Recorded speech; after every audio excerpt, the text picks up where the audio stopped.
Welcome to the Los Angeles Asian Pacific Film Festival produced by Visual Communications. My name is Anderson Lay. I'm one of the programming consultants for the festival. I'm zooming in from Los Angeles, California, and I want to give the proper land acknowledgement to the indigenous people of this land, the Tongva people.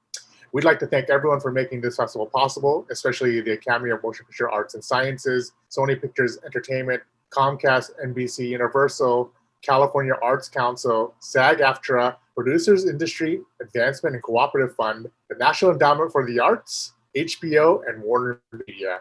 I would like to welcome director Maddie Do, who is zooming in from Vientiane, Laos, very early in the morning. Hi, Maddie. And Maddie, of course, is the director of The Long Walk. Thank you for joining us. We're very excited to have. I'm very excited to have your film here. Premiere, the Los Angeles premiere of your amazing film here at the LA Asian Film Festival. First, before we start, how are you doing, Maddie? I mean, I feel bad because I keep complaining about how I have my coffee and it's early in the morning, but it's already 10 here. I'm just kind of a night owl. We're doing great. Night owl, right? Yeah, I'm a total night owl, but Lao is extremely open right now, and we're a tiny country, so similarly to our other neighbors in Southeast Asia, Vietnam and Cambodia, COVID has kind of been handled. Like, we're COVID free. So I'm so happy that we can bring this festival into your living room, because we're in the theaters already. Yeah. So, first, before we jump into the, questions about the film, you are actually a Southern California gal, right? Can you talk about from the OC? I'm talking to my home crowd, actually. Yeah. So when did you move to Laos? I moved here 10 years ago in 2010, exactly, actually. I think my 10-year anniversary is coming up or just passed. So a decade. Great. And then, you have an interesting kind of like history when it comes to your kind of journey to filmmaking. You returned to basically your home country, right? Your family's home country, not necessarily to become a filmmaker, but and then you didn't necessarily go to film school either, right? So can you just talk about your, what was your previous life like? And, my previous life. Yeah. Very apt for this film, Anderson. Very apt for this film. Yeah. I was only by design. Go ahead. My previous life, before I was reincarnated, into a filmmaker, or I was rebirthed like a phoenix, since I'm also half Vietnamese, I believe that too. Yeah. I was a ballet dancer. I taught children ballet. And to be honest, that was my dream. Like, people have huge dreams of becoming a Hollywood director or becoming a filmmaker. I never, ever dreamt of that. I never even thought it was a feasible career. I kind of thought that to become a filmmaker, you had to be like this connected Sofia Coppola type or Steven Spielberg type. I didn't think that it was a career that normal plebes could get into, Mm-hmm. And little did I know that like ballet is way more unrealistic as a career than filmmaking. Yeah. Right. Because ballet is dependent on a lot of things: your body type, your talent, your discipline, your just a lot of factors that you can learn, but things that you have to be born with. And so, I'm really happy that I ended up falling into filmmaking because I was a pretty crappy ballerina. So how did you fall into filmmaking per se? Like, basically, I know you. I've known you for a few years. I know you from your first film, Chantality, right? Chantality. And it was actually I read it on at the time. It was right now. It was the film website Screen Anarchy, right? But before that, it was Twitch. Yes. It was founded by Todd Brown, a great champion of not only genre cinema but also Asian cinema as well. But just from the story behind I love the film, and it was made for basically literally peanuts. It was basically you shot it in your house. It starred your dog and also like two and then basically it was like a chamber piece in a way with two characters, I believe, in your house, and it was basically shot for, I don't know, $5,000 or something like that, right? It was supposed to be $5,000, and we had gotten the sponsorship from this beer company called Nam Kong Beer, which is like the sad cousin beer of local beers here. And all right. Because our dominant beer here is Beer Lao. But one thing that Nam Kong Beer has is they bring Heineken, and Heineken is like the second most in demand beer in Asia. So sure, yeah. All those green bottles, they said that they would give me $5,000, but when I, in true Lao fashion, payment was kind of late. And so when I went there and I was like, dude, you guys, we really need the money right now to be able to make this film. They gave me a check for $4,500. And I was like, where's the other $500? And they pointed literally at the back of the office, and they're like, oh, there's your other $500. And it was like crates of beer. Wow. Like, beer, $500 worth of this beer. And I was like, all right, I guess we're drinking in the film. Yeah. And so that was like the sponsorship. But they also added more than $500 of beer, because we have a wedding scene in the film. And any time you see Nam Kong Beer, there were fountains, there were pictures, there were towers. They brought that for us. And so all the guests were drunk by the end of the night. That's great.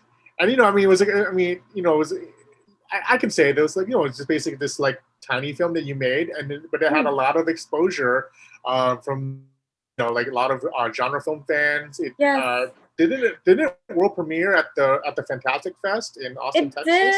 It did. I mean, Todd has been such, like you said, he's such a champion of independent filmmakers. Yeah. And I wouldn't be a filmmaker now if Todd and Anik, my current producer, hadn't discovered it. Yeah, Manert. Yeah. They basically just saw something in Chantality and in what I was doing. They saw something in the other stories that I wanted to tell, and just went like full force into making sure that I had that exposure. So like they asked me to submit to Fantastic Fest and a bunch of other, Todd asked me if he could submit my films in the Fantastic Fest and other festivals. And to be honest, you guys, like, I didn't know what a film festival was. Like even this festival, Los Angeles Asian Pacific Film Festival, like I didn't know what it was. I've told you this before, but for the audience, I really thought that a film festival was when you go and do like a high school gym and they wheel out the TV on the cart and give you a red Solo cup of punch and a red Solo cup of popcorn. And like everybody, pats each other on the back and says, "Oh, you made a thing." Right. I was wrong. Almost like a school assembly or something, right? So, yes, that's what I thought it was. I really thought that's what it was. But it wasn't. So the first time I went to a festival, I was like, "What is this?" Right. Well, I mean, that kind of like pretty much put you on the map. And, for your next feature, I don't know why. Your second feature, Dearest Sister, right? Which you supported, by the way. Yeah. As a Indiegogo supporter, right? You did a crowdfunding campaign, and I was just totally wowed by your crowdfunding, your Indiegogo campaign video. It was hilarious, right? And that also took off, and again, this, and then now going into Long Walk. I mean, this is very much your films tend to be about kind of like. There's very much genre elements with the supernatural. Also, dealing with like being very female fronted with the main characters and dealing with like issues of being a woman, especially now, especially in Southeast Asia. But kind of having this kind of very unique. I just love it because it has this like what do you call? The Southeast Asian Gothic feel to it. Yes. You know my what I'm husband saying? describes it like that, Southeast Asian Gothic, which is so funny because like I didn't watch Gothic films until someone made the comparison that my films were very Gothic. And so then, Turn of the Screw, is that right? And all those old black and white Gothics, I started watching them and I was like, wow, there is a lot of similarity. But one of the things that did influence me, I think, is I read a lot of Gothics when I was growing up. I read a lot of Arthur Miller and etc. And I think maybe it just like was ingrained into my thinking, Yeah. I didn't read a lot of Southern Gothic though, just in general, American Gothic. Right. But it definitely has this. but it definitely has this flavor, right? A flavor that's very unique to the genre, or unique to your films, or unique kind of like, aside from like, the climates and the jungles and like this creeping terror, right? Creeping terror, exactly. Ever-present terror. Atmospheric. I like to say atmospheric. Yeah, exactly. So, so like, with The Long Walk, I mean, this is like, let's just say there's a definitely a time travel element to it, but done in a very kind of like almost Buddhist reincarnation it's a very cycle. Buddhist film. Is that kind of So let's talk about that. Like, what was the inception, the idea behind The Long Walk? I know we talked about this before, but I mean, we can for the audience, for the audience, yes. Yeah, exactly. Please. There's a lot of origins for how The Long Walk first came to be, right? Mm-hmm. And as many people may have known from my history, the initial inspiration was from losing my mom and that dog in Chantality, Mango. Mm-hmm. My mother was diagnosed with terminal cancer very early in life. She was only in her late 40s. And whenever we think of it, we always wonder, is there something that we could have changed if we had known earlier? Could she still be here? And you sink in this spiral of guilt and regret, and you wonder if it's your fault that you didn't notice small things. Mm-hmm. But it's a very unhealthy way of thinking.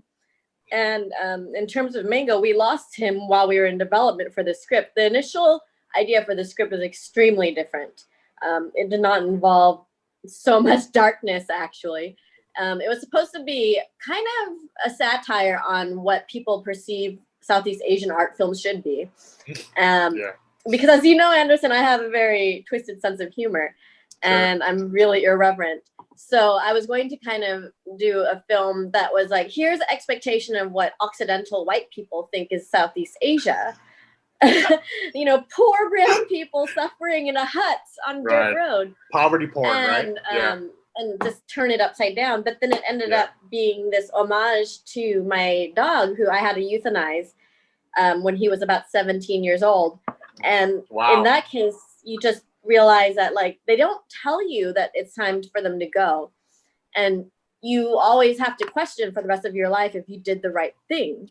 Right. And all you can do to comfort yourself is tell yourself that you ended their suffering, that they were perhaps in pain, and so you helped them. But there's something kind of selfish about that too, And so that's how this film kind of came to be. That's I'm sorry, I'm asking the question, it brings up, sad memories and stuff like that. But it always happens, Anderson. You'd think that at my age, and so many years have passed by now, you could talk about it, but every time, I've had so many Q&As, and this always happens. In other words, the knife never gets less sharp, Sure. But I mean, you said that it did change. The story did change eventually from the initial, I guess, ideas of making it kind of satirical in the sense. I mean, it's still very satirical. No, it is. Yeah. But what I loved about it is kind of the time travel sci-fi kind of elements to it, and I love that it's not necessarily a time machine, or it's something that's much more tapped into kind of the spiritual belief when it comes to reincarnation and stuff like that. Yes. Can you talk about? I mean, I love the realization of, because it's the future or the near future, right? Yes. And then can you talk about kind of your ideas of world building for The Long Walk, right? So I mean, very much in a sense, this being this kind of dusty old town, nowhere, but you still have kind of I'd love the sci-fi, the futuristic elements. It's basically I'm in Southeast Asia, where you're just paying stuff by your phone or whatever. Yeah. It's but you have this chips in your arm or something. Yeah. And you're hacking it too, So can you just talk about kind of that, those kind of elements of, I guess, I mean, art direction design, or the concepts behind that? I had a brilliant art director. It was a whole team. They're called Pantang Art, and they're from Bangkok. And the art director, he was he's this amazingly patient human being. He's one of the producers and art directors for this Thai film called Manta Ray as well. Oh which yeah, won love the, that film. You know it, yeah, the yeah. Olympia Award in in Venice. Venice, yeah. And he just completely understood what I was going for, which is interesting because we found him so last minute. I lost an art director because of scheduling before we found him, and so I was really fortunate. But he completely understood what I was going for, because the world building in my head wasn't difficult, to be honest, Anderson. Because when you're here, which you've been in this region before, it feels unreal because there's this weird surreal quality of the country and the undeveloped colliding with the future. Like, there are a lot of things in Asia, even in Southeast Asia, that's more advanced and more futuristic than in the States. Absolutely. You know exactly what I mean, exactly right? But then at the same time, you're still sitting on the sidewalk on the plastic stool having banh kun, you know? Banh kun, or exactly. Exactly. Yeah. And like so lo-fi, and they're like washing your dishes in a bucket. So it wasn't hard for me to imagine what a near-fi world would be like, especially when I filmed my second film, Dearest Sister. The opening scene was in a village. And that was modern day. It was present day, 2014 or something like this. And we were in one of these houses, like the old man in our film, one of these grass hut houses with wicker walls and wooden stilts. And the house had like really primitive running water, and only like they had electricity in that they were pulling it up only to certain areas of their house. And they were still cooking over coals. Right, and I was like, this is like literally 2014. What are we going to be like in 50 years? And yet at the same time, like, I had kids who were explaining to me the virtues of freaking, at that time, what was it, like Boomerang or Vine or whatever. And I was just like, what the crap is that? Yeah. And so I just wanted this kind of collision between the fact that we live in a developing country and we get all these new advanced ideas force-fed onto us and just dumped onto us. And sometimes it sticks and sometimes it doesn't, but then it just kind of washes over our country like a wave. And the people who where it did not stick, just get left behind in this like kind of dystopian rubble, you know, like the old man. Yeah. I mean, talk about the the cast. I mean, it's amazing. And the old man is absolutely amazing, and I just love his face. I love his face.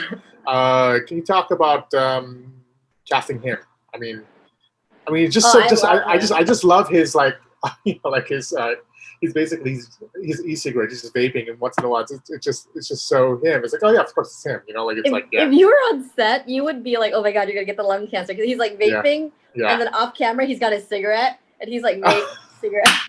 Because he was like, this vape crap tastes like candy and it's not doing it for me. Right. Yeah. This Juul. Like, oh my God. I'm not a big fan of Juul. Like I want the old stuff. Yeah. Exactly. He preferred cigarettes. Right. But you're right. He's got this like demeanor and this gravitas, right? Yeah, exactly. And the real guy, like, we call him Pa Sing Yan, which is like, because he's older, so we call him by father. So Pa Sing Yan is very funny, and he tends to be in slapstick comedies, like when people have short films or got it. Sure. They cast him in comedy. But he's so skilled. He started out as a singer and a stage performer, and so he and the other older people, like the village lady and Lena's mother, were in the same theater troupe, and so they're the closest thing we have to professional actors in this theater troupe. Got it. But we don't have like trained film actors in Lao. Sure. So they would probably like, when theater troupe, they did like local plays, but also probably like traditional Lao theater performance. They were a government troupe, so they were disseminating messages out to villages that didn't necessarily have access to internet or TV in the old days. Oh.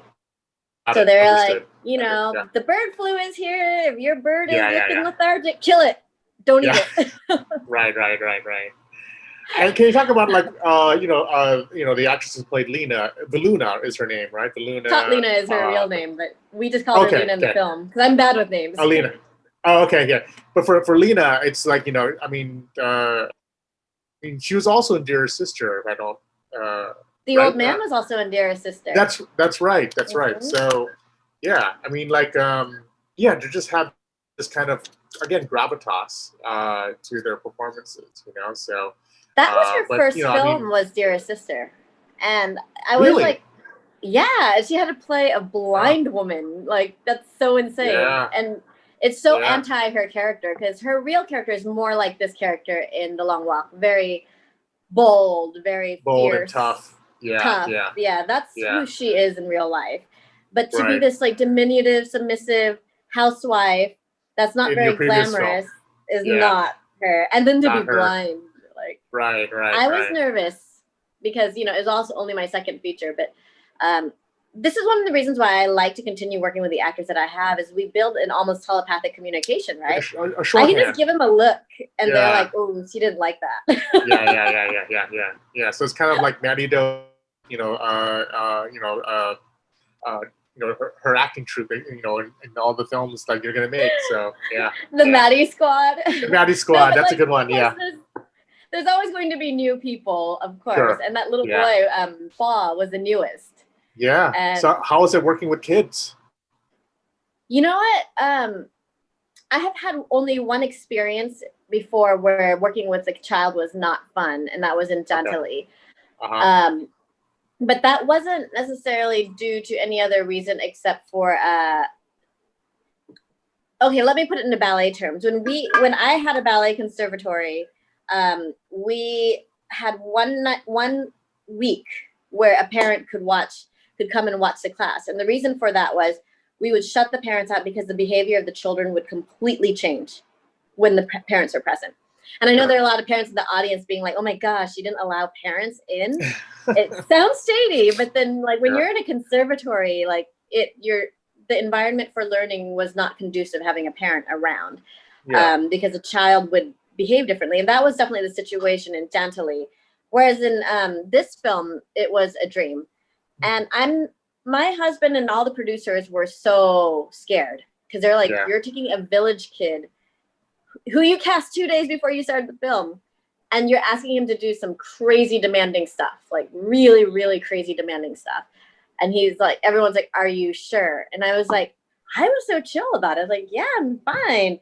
I literally was the executive director of the Salt Lake City Ballet, where we had 100 children younger than him running around, and in one classroom, 10 to 15 of them. So I was like, I think I can handle one child. And in the end, he was mature beyond his age. Like he just took to it like a duck. And we like really had this way of communicating to each other on a level that he really could understand. That it was wonderful working with him, to the point where we would try to send him home, or we would try to send him back to school, and he was like not going back. And we got a call from his teachers one day that was like, hey, is Paul working today? Because he's supposed to show up for testing. And we're like, he's not working, but he said he had a day off from school. And they're like, funny, because he said he was working today, and that's why he's not at school. And we're like, call a truant officer. Exactly. Not our Paul. Yeah. But he loved being on set. He loved it. Was it? Because I guess the village and the house that you shot at, was it very remote, or how far was it from Vientiane? I mean, was it outskirts of Vientiane, or like? It wasn't remote because it was close to Vientiane. It was on the outskirts of Vientiane. It was 45 minutes away driving. Oh, okay. Yeah. But on like really bad roads. You know, we were on that road that you saw. Yeah. The dirt road. The dirt road. And that village, the market area, was real. So whenever you see background people moving around, people buying vegetables and groceries, like they're real people. Day to day, just that's just everyday commerce, right? Yeah. Exactly. Yeah. Oh, the house was more remote because the house we filmed on my executive producer's private property. So he had like a section of land, just farmland, that he wasn't quite using yet. And so we built the house on that property so that we could have complete control over it. And so we could, do what we did to it at the end. Right. Yeah. That was fun. Yeah, absolutely. I mean, and then did you shoot scenes in the house? Was it actually at that house, or was it on set, or another location, It was at or that house. There were at that house? that was Yeah, what we called the set, was the house, because we built it. But that house was we drove around and found someone who was selling one of these traditional houses to no, not selling. We drove around and found people who were trying to build a regular house, like a regular cement house. got it. And if they had one of these old traditional houses still up, we would ask them if we Yeah. could purchase it. And we moved it piece by piece. Wow. Like, we tried as best as we could to number the pieces to reconstruct it on that land. But the problem was the design that I wanted with my art director and my DOP, we had to reorient the house because I wanted this L Got it. shape. And Yeah, some of the houses were not like perfectly the right size to have our camera team. So yeah, I mean, that's a real house that we reconstructed. Yeah, I mean, so I'm Vietnamese, and I go back to Vietnam quite often. I go back to Southeast Asia. I love Southeast Asia. I find it to be kind of like again, there's that again, I'm going back to that Southeast Asian Gothic feel to it. Like, especially in real life, sometimes it's just like you just feel this eeriness in the sense like, so basically your film has supernatural elements and stuff like that. Did you experience, or anyone on your crew experience anything supernatural like to have it on set or on location? No. That's an interesting question, because during Chantality, we had incidences that the crew experienced. And then during Dear Sister, there were moments that we could hear steps in the house and like scurrying in the house, but it was an Estonian crew. And Estonians actually are surprisingly superstitious in a different way, in a kind of animist way, actually. But we would just keep joking, like not in a woo ghost kind of way. And so we would joke that the DOP, Mark, had a pet rat, and it must have been big to make the sounds that it was making. So we're like, maybe it's a puppy. Maybe you've got a puppy in your walls. And we're like, Mark's pet puppy came out to play tonight, because he was like red-eyed and couldn't sleep. Right. But on this film, we didn't have any supernatural incidences, but a lot of my supernatural elements that are imbued into my films come from my mother, because my mother was not superstitious. She was not esoteric in any way. But she had a lot of experiences, a lot of what one could say visitation experiences. And in Lao, we would say Lao American, which is like saying she has a sixth sense. She has a sense. Right. But she wasn't all like Miss Cleo about it. Do you know what I mean? It was very matter of fact. And that's why I think in a lot of my films, the spirits appear like just physical human beings. They're tangible. They're not like, Japanese ring ghosts. So. Right. Or American translucent ghosts. Right, but having them tangible and having them appear as real people, that's what makes it scarier. Yeah, right. In a way, and then they appear at any time of day, like where they're not just jump scaring you from a closet at midnight. Do you know what I mean? Exactly. Right there, like in the marketplace, right there in the marketplace, right there. And at 10 a.m. in the morning. Yeah, exactly. I find Southeast Asian, real traditional Southeast Asian folklore is more like that, where they're more physical. A Pontianak in Malaysia, or an Aswang in the Philippines. Yeah, absolutely. It's just like it just freaks me out. And also the idea of ghosts being stuck in a plane that's like something between our dimension and theirs, and not being able to be reborn, is extremely Southeast Asian. Right. So, I mean, did this film, I just want to just the accolades. It was for the film. It was your world premiere was at the prestigious Venice Film Festival. That was nuts. And it's very, very. Just talk about that experience. Just like getting it on the, getting it in Venice, like on the, just on the Lido, as they say. On the Lido, we had the whole boat experience. And by the way, and then you have an Italian connection, because didn't you work in Italy at the Cinecittà film studios? So you speak makeup artist. Italian. Yeah, wow. And actually, so you're a ballet dancer and then like a makeup artist, and I think you were also worked in your aunt's nail salon in Orange County, you know? Look Like, how it's like, fine my yeah, nails are. Like that's gel there you nails. I go. did that myself. Ah, Like that's some Mandy, Viet. That's truly Viet talent right there. there you go. There you go. I mean, but so yeah, to talk about just talk about the world premiere at the Venice Film Festival.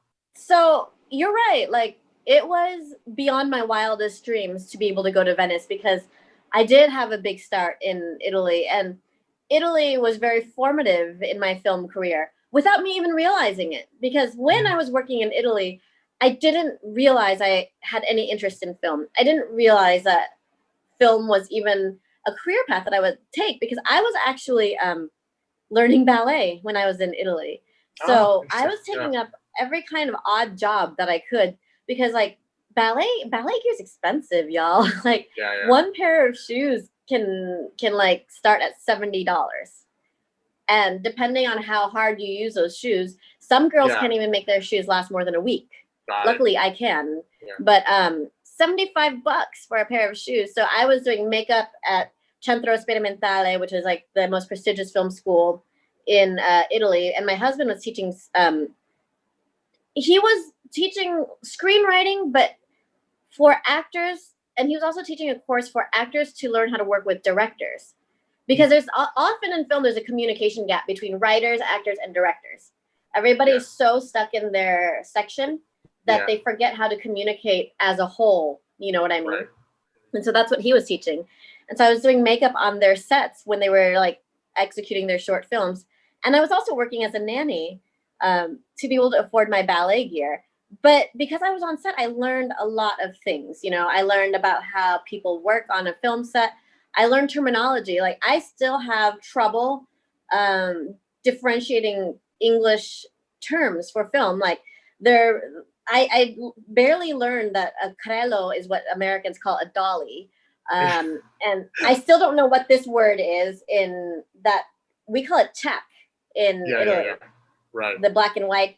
The slate, you know, the like slate, yes. The slate. I did not like these words are still in Italian, which is fine because like my husband knows what I'm saying.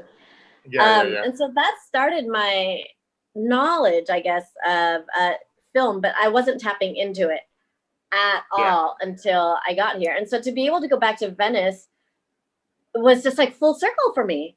I started as this like makeup artist that everyone ignored and that everyone thought was Chinese or Korean. And now I'm like on the red carpet. Armani is doing my makeup and I'm at Venice presenting a feature film. I never had dreams or aspirations to be able to play at a film festival like Venice. I mean, when I did Dear Sister, I did because with Chantality, I learned what a film festival was. And then with Dear Sister, I learned that there were these amazing film festivals like Toronto and Cannes and Berlin and Venice. And I wanted in because I had experienced what they were like and I wanted in and I failed. Like I didn't get Dear Sister into those, what they call A festivals. Sure. And so after that, I gave up. I was just like, I'm going to make the film that I want to make and like screw any expectation that people have of Southeast Asia. Like, I'm not going to pander to that. I'm going to tell my own story and not what people expect to see at an art film festival or a festival. In fact, I'm going to make fun of that. Like, you want poor, sad brown people in Southeast Asia? Let me give you science fiction time traveling serial killer ghost film. You know, like, sorry, you can cut that out if you need to. No, that's fine. Yeah. And my producers were giving me a lot of pressure. Even Anik was like, oh my gosh, I think this film has a lot of potential to play at an A festival like Cannes or Venice. And it made me nervous. I was like, please don't say that. Like, let's not talk about it. For the long walk, for this film. Yeah, for the long walk. I see. And everyone was just like, had these feelings. You know, even Todd Brown was like, I see potential for this. And I was like, come on, you guys. Like, don't put that kind of pressure on me. Right. If I can play at my favorite genre festivals, I would be over the moon. Like, I wanted to play Fantastic Fest and Sitges. I wanted to play BFAN. And then when I got my first rejection was for main competition in Venice. I was in Thailand with my dress designer, and he was just asking me, so you haven't talked about what you want to wear on the red carpet yet? And I was like, because there's not going to be a red carpet, Jackie. And he was like, And then the email came in while we were getting drunk in, it's a really big market in Bangkok called Chatuchak. And I was like, showed him the phone and he was like, oh, it's all right. Like, you got so far. Like the fact that they're even reviewing your film and writing you back personally, like you got so far. And so we started to get wasted. And then all of a sudden my phone was like buzzing nonstop and I couldn't understand, like, why is my phone buzzing nonstop? My husband knows I'm out getting wasted. Like he wouldn't be calling me. He knows that I'm going to pass out on the floor of my dress designer's studio. Right. And finally I picked up the phone. So I was like, what the crap is going on? And it was my acceptance into Venice for another section for Giornata degli Attori. Yeah, that's all right. Yeah. Right. And Anik was like freaking out, trying to message me. He's like, have you checked your email? Yeah. Open your email. Which is the cooler section anyway, so that's fine. Yeah, it's a really amazing section. Like it's an incredible section. They've got so much vibe. And so many Southeast Asian films. Yeah. Like Lingua Franca. That's true. Yeah, Lingua Franca, fantastic film. Yeah. But and so no, that's amazing. Amazing. And then we got all the other A-Fest like after that, like back to back. It was like freaking Venice, and then it was like Toronto, then Busan, then Tokyo, and it was like, what is happening? Like this is just a little Lao film, and as you know, it's like super small budget. It's like a tiny little Lao film. How is this happening to me? I mean, like it's like, you know, because you've been, I mean, I'm gonna just like segue because I find this very fascinating because me as an American, but going back to the motherland to you know produce films and stuff like that, like, you know, there is like, you know, kind of like that sometimes that stigma of like, oh, you know, you're not really Vietnamese, you're just an ugly American, you know, like, so I mean, did you run into those situations as a Lao American going back to Lao, or my situation is ultra complicated because I'm a mutt. I'm Lao, Lao and Vietnamese, American and Vietnamese, and there's like a smidgen of Thai in there. I still have a lot of family members in Thailand, actually. And in America, I never fit in. I was never Lao enough to hang out with the Lao kids. I was never Vietnamese enough to hang out with the Vietnamese kids, and I was never Thai enough to hang out with the Thai kids. And so, like, I think that actually was a benefit because I grew up just with this extremely diverse friend group. You know what I mean? Like, if you saw my friend group, it was just super diverse. We had Mexican friends, Black friends, white friends, all kinds of Asian friends. And while it was disheartening in the beginning, I grew up and I kind of gave up with the identity thing, where I was just like, I am a mutt, and if you can't accept that, like, it's your problem, you know? And when I moved back to Lao, it was a really good attitude to have, because in the beginning, there were some people being like, oh, I don't know, but you're kind of American, right? Right. And after I started like really ingraining myself and like working with the government to be able to make film, and I broke a lot of boundaries with the films. Like before, ghost films weren't even allowed in Lao. We have censorship as Vietnam has as well. Yeah, exactly. Yeah.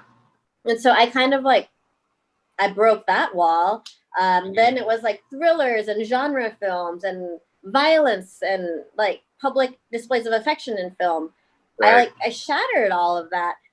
But by working with the government, because the government everybody had, even Lao people, local Lao people, had made them out to be like this big bad boogeyman. But in reality, they just hadn't had the experience to know how to approach these situations. And they just wanted to work with a filmmaker who would discuss with them and approach these sensitive topics in a way that they felt comfortable with. And I was willing to put in that legwork with the government to be able to remove those obstacles. And so when that happened, a lot of the Lao people were like, you really are Lao.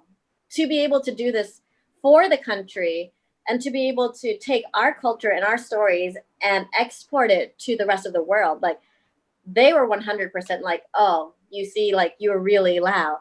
But then I started facing an obstacle from Occidentals, where white people would start, no, I'm serious, where they're like, yeah. Lao. Especially post-colonial mindset, you know, where French people would tell me like, oh, but you're so American. You're so American. It's like, Sure. do you want me to put on a fake accent? Do you want me to like make fun Yeah. of my dad and like make fun of his accent because like I could do Yeah, that yeah. and that's just racist, you know? Yeah, yeah. And I got really belligerent, admittedly, Mhm. about like, okay, so you, like, white person, are gonna tell me, the Lao person, what is authentically Lao and what is really Lao? Like, you really want to traverse down that territory? Because let's go there. Like, this is gonna be Yeah. fun. And so eventually people started to back off. But now I'm super happy to be playing at this festival because I would really like for people in America who are Lao ethnicity to also see that like the concept of what Lao identity is and what it means to be Lao may be different from what they expect, which you know Right. as a Vietnamese American coming back to Vietnam, Mhm. that sometimes we get, it's not anyone's fault, but sometimes we get trapped in this idea of what is Lao when we arrived there in 1975 or in No, yeah. I mean, 1980. our identity, being Lao or Vietnamese or whatever, is like it's frozen in time. It's frozen in time through our parents and stuff like that. So while the motherland or the home country has progressed, and changed. It has and progressed. everything. Yeah, it Yeah, has exactly. changed. Even the Yeah. language has changed, Yeah. as you know, in Vietnam and in Laos. Like Exactly. the usage of our language has changed, and Yeah. one of the reasons why I love to wear our silk and traditional clothes whenever I go anywhere is so that people can see that even our fashion has evolved. Like this is extremely traditional. This is a northern fabric, but Right. it's different from the silks that we're clinging onto in America. Right. And I'd like for the people in the States to see like that there has been progress, and that's good and that's fine, and that they should be open-minded to come and learn about how we've changed as a people and as a society and a culture. Yeah. Well, I mean, I love the region, and like, if we can never travel again, like it's I'm definitely gonna pay you a visit, and we're gonna. You go have to drink. come. Yeah, exactly. I know. I mean, you should consider the quarantine so you can just come here. I'm seriously considering it, Maddie. I'm definitely considering it. Yeah. So I think we're getting the warning. So, but thank you so much, Maddie. I'm gonna just thank you for joining. Absolutely. I'm gonna just don't forget this film is still viewable now. If you haven't watched it yet, go watch it. Go watch it now, you guys. Yeah, exactly. If you enjoyed this conversation and the festival lineup, please consider donating to Visual Communications. Your support will help sustain our year-round operations and programming. Go to vcmedia.org for more info. For the most recent updates on the festival, please visit festival.vcmedia.org or follow us on our social media accounts at VC Film Festival. Don't forget to tag us on hashtag LAAPFF 2020. All right. Thank you, Maddie, so much. Always a pleasure. Yeah, thank you so much. Yeah, come on. Thank you. Mahalo. That's my Hawaii connection. So thank you again so much, Maddie, and we'll talk to you soon. And we look forward to your next project.